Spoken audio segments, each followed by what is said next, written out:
Good morning dear students, আমি ফেরদৌস আর তোমরা দেখছো তোমাদের এই প্রিয় ইউটিউব চ্যানেল জব টার্গেট। যারা ওয়েস্ট বেঙ্গল পুলিশ এবং কলকাতা পুলিশের জন্য প্রিপারেশন নিচ্ছ এবং অলরেডি ফর্ম ফিল আপ করে ফেলেছো, তারা অবশ্যই চ্যানেলটি সাবস্ক্রাইব করে আমাদের সঙ্গে থাকো এবং তোমার বন্ধুদের সঙ্গে বেশি বেশি করে ভিডিওটি শেয়ার করো, যাতে তোমাদের বন্ধুদেরও হেল্পফুল হয়।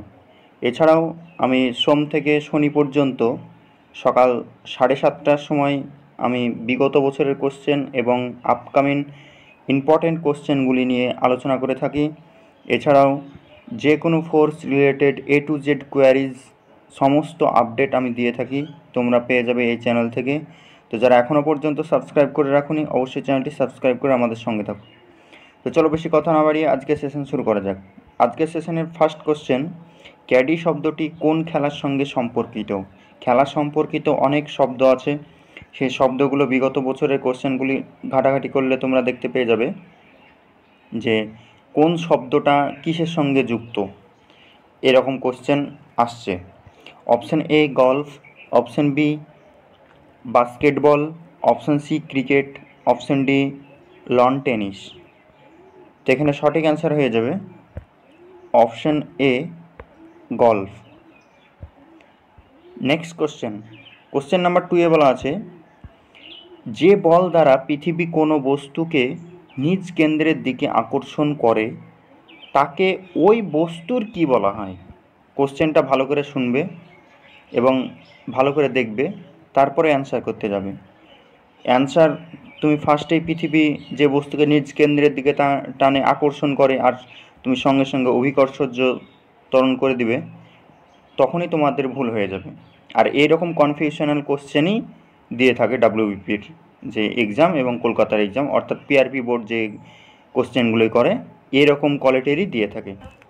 তো কি বলেছে, যে বল দ্বারা পৃথিবী কোনো বস্তুকে নিজ কেন্দ্রের দিকে আকর্ষণ করে তাকে ওই বস্তুর কি বলা হয়? অপশান এ বল, অপশান বি ভার, অপশান সি ভর, অপশান ডি অভিকর্ষজ ত্বরণ। তো এখানে সঠিক অ্যান্সার হয়ে যাবে অপশান বি ভার। নেক্সট কোশ্চেন নাম্বার 3তে বলা আছে, এটি খেলা রিলেটেড।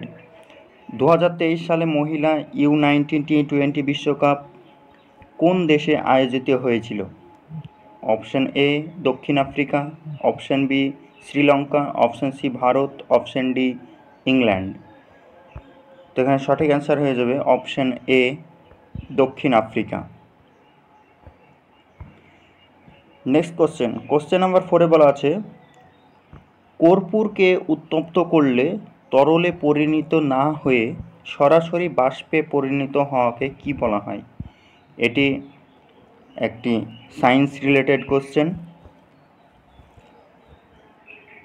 অপশান এ ঊর্ধ্বপাতন, অপশান বি স্ফুটন, অপশান সি বাষ্পায়ন, অপশান ডি বাষ্পীয় ভবন। এই ওয়ার্ডগুলো খুবই টাফ এবং এই ওয়ার্ডগুলি দেখে কেউ যদি এই কোশ্চেনটা না জানা থাকে, অনেকে না জানা কোশ্চেন একটু আইডিয়া করে মার্ক করার চেষ্টা করে, তারা এই কোশ্চেনগুলো পারবে না। কারণ হচ্ছে বাষ্পায়ন বলছে, বাষ্পীয় ভবন বলছে, স্ফুটন বলছে, ঊর্ধ্বপাতন বলছে। তার মানে প্রত্যেকটা ওয়ার্ডই কোনো না কোনো রিলেটেড, তার মানে কাছাকাছি রিলেটেড। তো এখানে এই কোশ্চেনের জন্যে সঠিক অ্যান্সার হয়ে যাবে ঊর্ধ্বপাতন। Option A is the right answer, ঊর্ধ্বপাতন। যে কর্পূরকে উত্তপ্ত করলে যে তরলে পরিণত না হয়ে সরাসরি বাষ্পে পরিণত হওয়াকে বলা হয় ঊর্ধ্বপাতন। নেক্সট কোশ্চেন, সাধারণ তুলা যন্ত্র কোন শ্রেণীর লিভার? খুব ইম্পর্ট্যান্ট একটি কোশ্চেন, খুব সুন্দর একটি কোশ্চেন। অপশান এ এটি কোনো লিভার নয়, অপশান বি দ্বিতীয়, অপশান সি প্রথম, অপশান ডি তৃতীয়। তো এখানে সঠিক অ্যান্সার হয়ে যাবে অপশান সি প্রথম শ্রেণীর লিভার, এটা এই সাধারণ তুলা যন্ত্র। তো এই ছিল আজকের সেশন। কেউ যদি বুঝতে না পারো অবশ্যই কমেন্ট বক্সে কমেন্ট করবে।